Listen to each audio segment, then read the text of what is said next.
Hello, everyone, and thank you very much for joining me. If we haven't met before, my name is Charlotte Fletcher, and I am a sales engineer at Somerford Associates.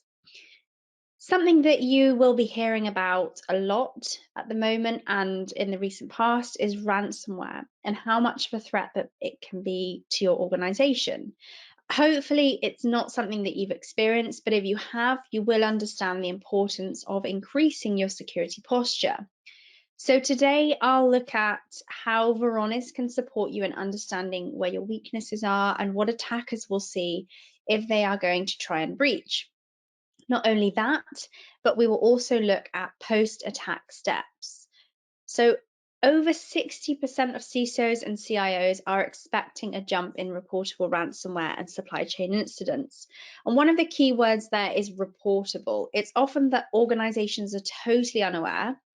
It's certainly a board level conversation, so it's something we need to know how to manage and protect ourselves from to avoid the negative implications that come with ransomware. So let's get into it. So I'll start by letting you know who Somerford Associates are, for those of you who aren't familiar with us. Then I'll give a brief overview of the Varonis data security platform itself, as well as the current landscape and why ransomware is so topical at the moment, before going into more detail about how Varonis provides support to organizations like yourselves with regards to security posture, not just pre-attack, but post-attack as well, and that sort of stage that's in the middle as well. I'll show you some of the platform itself, so how the platform looks. And then finally, I will talk to you about the data risk assessment, and we can leave some time at the end for questions and answers. So please do drop your questions in as we're going through, and I can read any of those out at the end if there are any. If not, please do send your questions in by emailing us, marketing@somerfordassociates.com. So why Somerford? Somerford Associates are a platinum partner with Varonis, and we're certainly a go-to partner for expertise across some of the UK's largest companies and government agencies and departments. Now, our customer-focused consultants understand both the business and information management challenges that are faced by organisations today. And our professional services team is comprehensively trained in every one of our solutions and works closely with our customers to meet their specific requirements. We have an in-house support desk who are dedicated to resolving support cases without the need to escalate issues to vendors. And in fact, well over 90% of support cases are resolved without the need for escalation.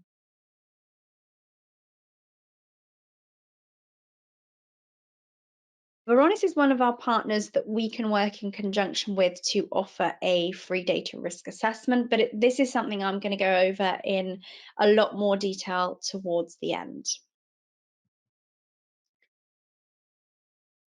The Varonis Data Security Platform provides a maturity journey that looks just like this. So it's going to be looking at detecting those threats initially, preventing those, so looking at automation, clearing up any misconfigurations, any weaknesses that you have in your environment, and then looking to sustain a strong security posture moving forward. Now, how does it do that? So firstly, it will look at all of the data stored in your enterprise data stores, as well as cloud stores, applications, and services. And looking at these on the left-hand side, they're most likely what you're familiar with and using on a daily basis. And the majority of what is stored in these is unstructured data, and that's data we know least about. So it's what's in the dark. And what Varonis does is enriches that data. So that metadata will be enriched, and it will give a lot more context around what is going on. Some of you may be aware of Varonis's new acquisition of Polarize, but for those of you who don't, this has meant that Varonis is now able to cover additional cloud applications, services, and infrastructure. And the platform maps and analyzes the relationships between users and application accounts inside as well as outside of the organization, and the relationship these accounts have to the data and other resources across siloed cloud technologies. And it also monitors and alerts on behavior when something isn't quite right and something's gone wrong, something's abnormal. It doesn't follow the behavior that Varonis would be expecting for this user, for this data. And if that's something that sounds familiar, that's because that's what Varonis has been doing for data stores on-premise and Microsoft 365 for a very long time now. So Varonis is a unified data security platform to protect all of these data stores. So it goes out to the on-prem, it goes out to the cloud data stores, and it classifies the content. It identifies and maps all of the users within your Active Directory and the associated security groups across all of these various directories. So the access controls, the permissions on data and other resources are all mapped so you can know exactly what data is exposed and to whom. And it's also going to monitor activity, including authentication telemetry, so data activity, authentications to all of these directory stores, and perimeter to see traversal from cloud to on-prem and vice versa. Crucially, we need to make sure that data and other resources are properly protected and that they're not exposed, and that we can measure risk and understand where to focus efforts to reduce it. We want to be proving compliance, making sure that our data is kept private. And of course, if the worst is to happen and you are a victim of a successful attack, you can be aware of it quickly and respond to it quickly, meaning that those negative effects are mitigated. VirusTotal recently released their 2021 ransomware analysis report, which looked at over 80 million ransomware samples. And yes, can you believe it? There are that many out there. What were our key takeaways from this report that I want to share with you? So firstly, it's important to come to the realization that we can't just rely on detection alone. And if it's not detected, we need to be able to reduce our blast radius when the worst does happen and detection fails and the endpoints don't pick up an attacker coming in. Make sure that you're protecting, patching any common vulnerabilities and exposures that would allow lateral movement through your environment, and maybe even privilege escalation to allow the attackers themselves to access a wider range of data and probably most likely more sensitive data. And finally, understand who has access to your data and who is actually using that access, who is accessing it. And that can really support you in moving towards a least privilege model and removing any unnecessary access. So these are just some of the tactics that attackers are using to put the ransomware into your environment, all of which are becoming more and more sophisticated. Organisers of these cybercrimes are employing extremely intelligent people. So not only do they understand attacking from a technical perspective, but they understand the world we're living in and what is most convincing for people, for humans, social engineering, essentially. So if we take spear phishing as an example, I'm sure lots of you have seen phishing emails and received lots of phishing emails, but one of the tactics they're employing is not to just send an email, on its own, is that they're making threads out of emails from banks of emails, chains of emails. So it's not just a one-off, and it's a thread that looks like it's a conversation and discussion that's been going on with others in your organization. So it makes it look a lot more realistic. So just be aware, just know that all your users need to be aware of these phishing attacks.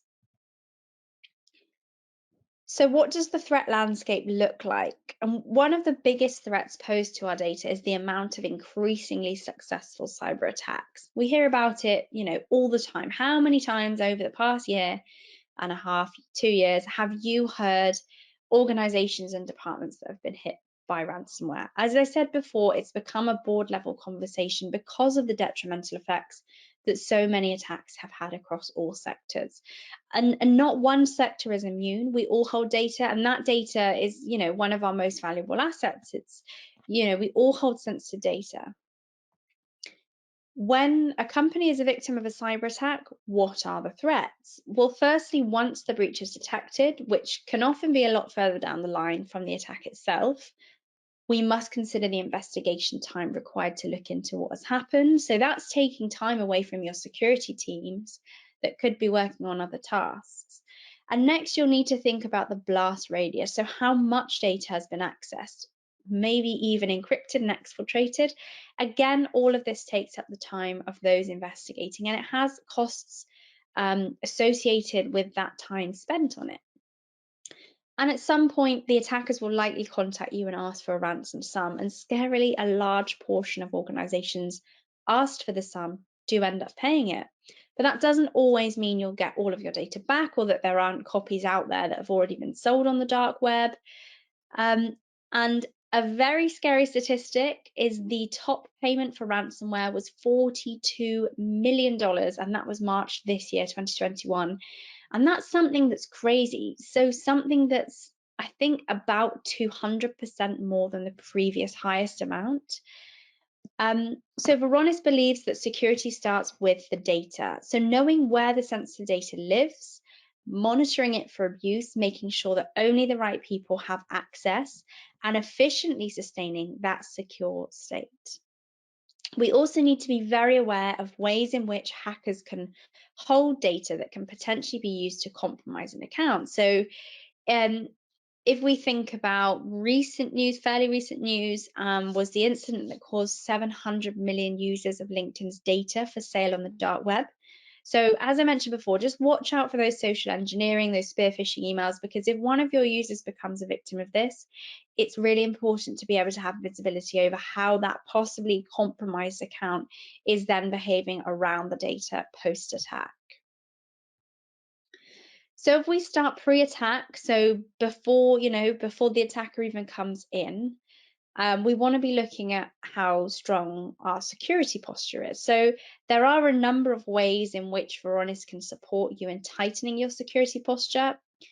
And Varonis is able to show you areas of weaknesses that an attacker would leverage to get in, and also once they're in, before they begin their reconnaissance behavior. Spear phishing can quite often be targeted at executives within an organization, because attackers would know that these are the accounts that have the highest privileges and quite often access to a larger amount of sensitive data, and the crown jewels, the secrets of the organization. So Varonis will be aware of which accounts are executive, as well as other highlights such as accounts with no password policy or accounts with passwords that don't expire. And what you might find is that it's actually the executive staff who end up falling into these categories, which can be extremely risky. So in reality, they should be the individuals with the tightest security controls. Still technically in the pre-attack phase would be the importance of classifying data and understanding what sensitive data we hold. So I'll talk to you about it within sort of a pre-attack scenario, but also a post-attack scenario. So the reason for this is because knowing what we should be protecting and prioritizing when we're thinking about a least privileged model. So what data is sensitive, what data do we need to lock down? And what we can see here is Varonis's ability to highlight what folders and files are sensitive with open access. And not only that, but it has also classified the data and labeled that accordingly. Ultimately, we want to prevent ransomware attacks. So the first step in helping you maintain this and maintain control over the attack is prevention. And a large part of this is discovering and classifying the data in your estate. And that might be, GDPR data, it might be other PII, PCI, HIPAA, all of these types of sensitive data. It might even be commercially sensitive data that you also need to have visibility over who has access to that data.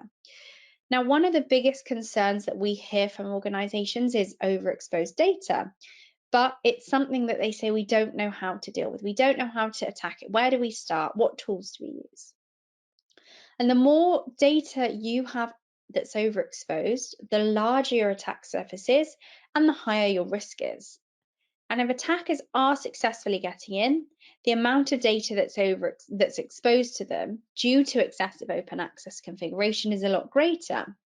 So through classifying that data that you hold, you're understanding what types of data you hold and therefore what risks may arise from that and how to move forward in protecting it.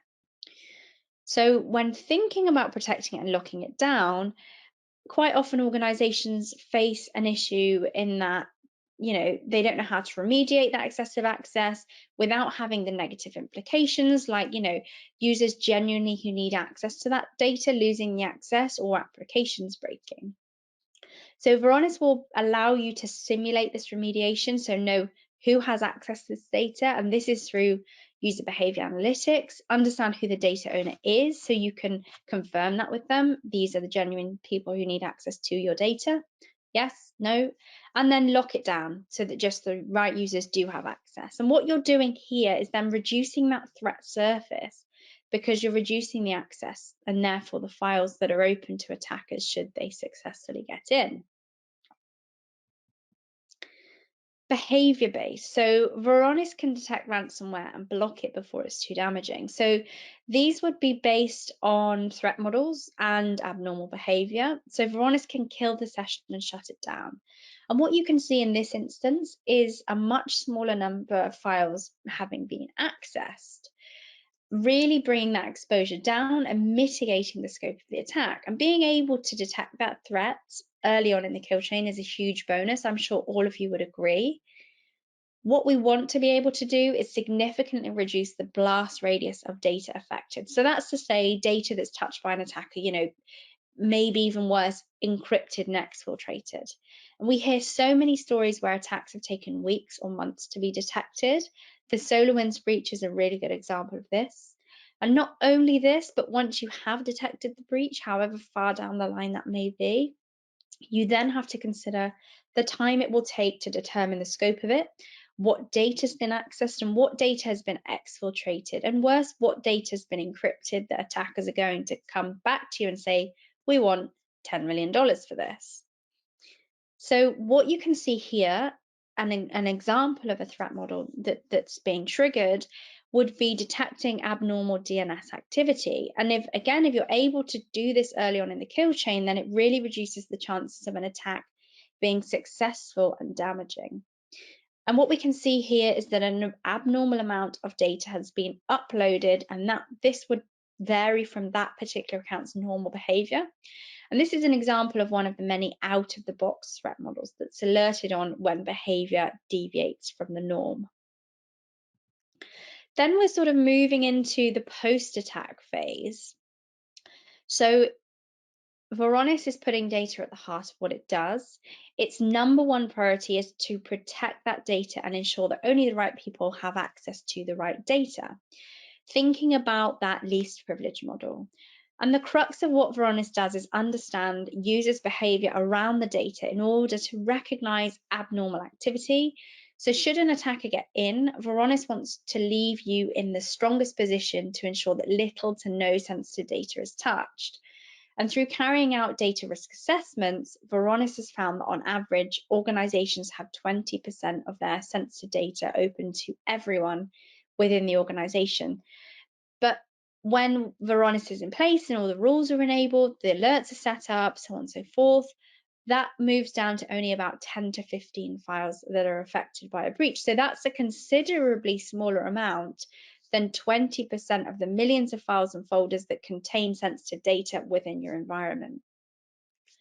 Remediation would be the next step. So once you know what data is exposed, Varonis will tell you who has access to it, who needs access to that data and who doesn't. So we talked a little bit about this just a moment ago.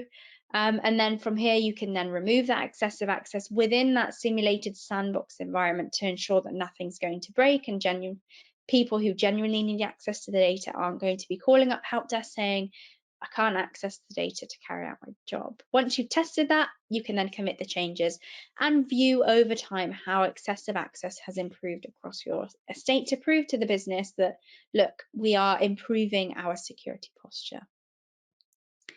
The second part of what you can see here is the ability to follow the trail of the attacker, to investigate, see the activity, understand the path they took and the data that was affected.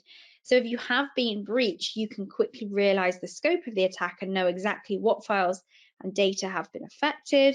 And this is a really important tool when you're considering how quickly you need to report to this relevant authority, the relevant governing bodies, and all of that information can be pulled very easily into a CSV report from the interface.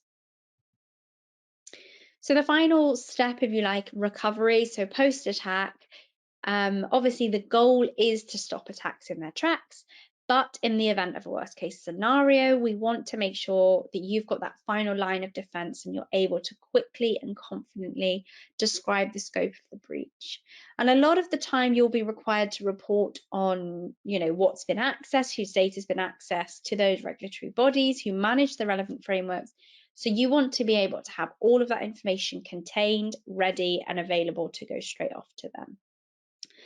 So if we're working on prevention, looking at behaviour and automating responses to abnormal behaviour, we're a really long way into proactively detecting ransomware before it's damaging. So I said before, on average, we're only looking at 10 to 15 files affected when your controls are in place against, 20% of the millions of files and folders that contain sensitive data across an organisation.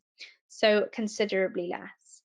So what we can see here is some additional insight provided into a threat that's been triggered. In this instance, luckily no sensitive data has been touched by this server's account being compromised, but you will be notified if it has been, and if it is sensitive data, you can then dive down deeper into which files and folders they are in order to report back.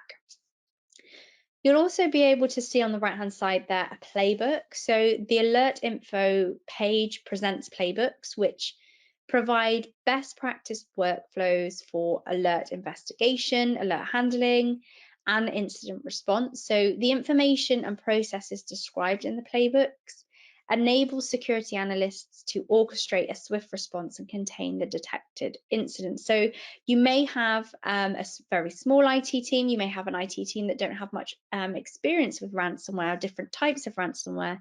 We've talked about, how many different types of ransomware there are, and these playbooks are really going to help you and assist you in that process. And they're tailored per threat model. So they're displayed in the next steps pane, and as well as, other valuable information they contain, they look to break it down into a number of different topics. So that would be detection and analysis, incident notification, containment, eradication, and recovery, and then finally improve future detection. It's about securing that, maintaining a secure security posture. The final thing I want to mention is the data risk assessment. Now, a data risk assessment is a free tool that Varonis and Somerford can provide, and one of the best ways to understand what an attacker can see when looking in on your environment. So it shows specifically where your weaknesses are and makes recommendations for remediation. And the report itself will highlight things such as where you have excessive open access. So in particular, where there are folders and files containing sensitive information, as well as Active Directory vulnerabilities. We looked before at one of the widgets with, accounts with passwords that don't expire or accounts with no password policy. And all of this is coupled with statistics, so you can gauge the severity of the risk within your environment. And depending on where you feel you're most at risk or what your priority remediations are, depend on the type of risk assessment you can choose to have. And that, they range from, ransomware preparedness, so that's what we've been talking about today, all the way to cloud readiness, to remote work risk assessment. So lots of different ways, and there are lots of different ways there on the screen that you can see. And the assessment, as I mentioned, is an entirely free tool. But as well as having access to the data security platform over the period of 30 to 45 days that we can run the assessment over, you also have access to the incident response team, which is made up of security experts who can work with you to recognize an attack and look to remediate it. So it's that containment of the attack or even the eradication of it, and being able to support you in making suggestions to work against it, as well as moving forward. It's worth noting as well that as well as carrying out the data risk assessment, you can layer this with a cyber resiliency test. So really understand exactly how your environment would cope should you be attacked and malware were to be installed. If this is something of interest to you, it is an entirely free tool, so please do make the most of it. The link included at the bottom of this slide will allow you to register for the data risk assessment. But also, if you have any questions about it specifically, please do feel free to drop us an email at marketing@somerfordassociates.com. Thank you all for taking the time to listen in on this webinar. I hope you found it very useful. We haven't had any questions come in today, but please do send them in if you have any. We're more than happy to answer those or set up a one-to-one conversation, chat through the data risk assessment in some more detail, how you feel your security posture would stand up against ransomware, whatever it may be. We can have those conversations and answer any questions that you might have. Thanks for joining. I hope you all have a fabulous day.